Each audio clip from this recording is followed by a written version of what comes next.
What happened in California is that there was a huge influx of settlers and soldiers at the beginning of the settlement of Alta California in the late 1760s through the early 1780s. But then after that, there was virtually no immigration from New Spain, or what's now Mexico, into Alta California. And so what happens is that most of the land that in Spanish California had been mission land, in Mexican California it becomes rancho land.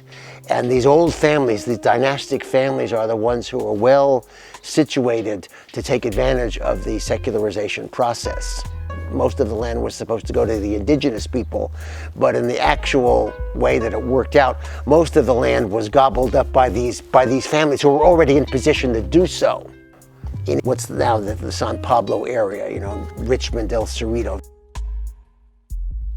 Well, one of the families that was very prominent in the East Bay area was the Castro family. The Castros are one of the major families, along with others like the Vallejos and the Alvarados, settle on the land and occupy it and start their ranchos. So in San Pablo, what they do is they raise cattle. And actually the hides become the raw materials in the 1830s for what is the first kind of proto-industrial revolution in America, which is shoemaking in New England.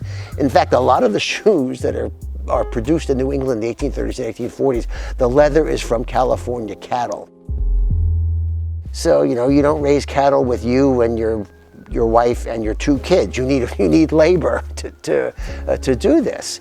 And a number of the indigenous people of the area, the local Ohlone people, had been trained in the mission to be vaqueros, or what we would call cowboys. And the large mission cattle herds were basically run and managed by indigenous people. The California rancho was kind of an outgrowth of the Mexican hacienda, and what we might think of as a southern plantation in the South in the 19th century. The system was the same, but the difference was a difference of degree rather than a difference of kind. Mexico had formally abolished slavery, so the indigenous people who were working there in situations of captivity and unable to do anything else except work there, not able to choose their own livelihood. In 1846, the American Navy came into Monterey and San Francisco. There were some battles here, but by the beginning of 1847, under John C. Fremont and other American military figures, California was basically part of the United States. California was admitted as a state in 1850 because gold was discovered in 1848. And so all of a sudden there are a couple of 100,000 Anglos here. So the Mexicans who were here when the Americans took over, generally resisted. There were some who favored American occupation, but most of them resisted. And then as the land process of taking away the land developed, there were a number of bandidos who tried to resist the American occupation. Tiburcio Vasquez was the most famous, but there were a whole bunch of them. And if you were not an Anglo in 19th century California, you were generally regarded by the Anglos as inferior. And, the kind of racial prejudice which was already prominent in the U.S. against African Americans was easily transferred onto Mexicans.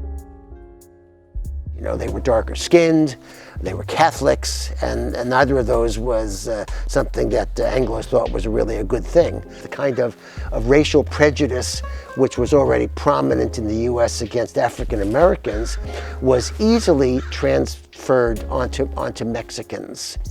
And they see that, the Mexicans are owning all of these ranchos, and they don't really like that because, they regard Mexicans who had been here for generations, they regard them as kind of foreigners.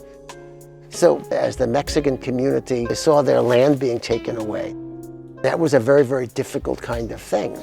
And so if the Mexican experiences and culture of California's past was lost, California history would be not accurate.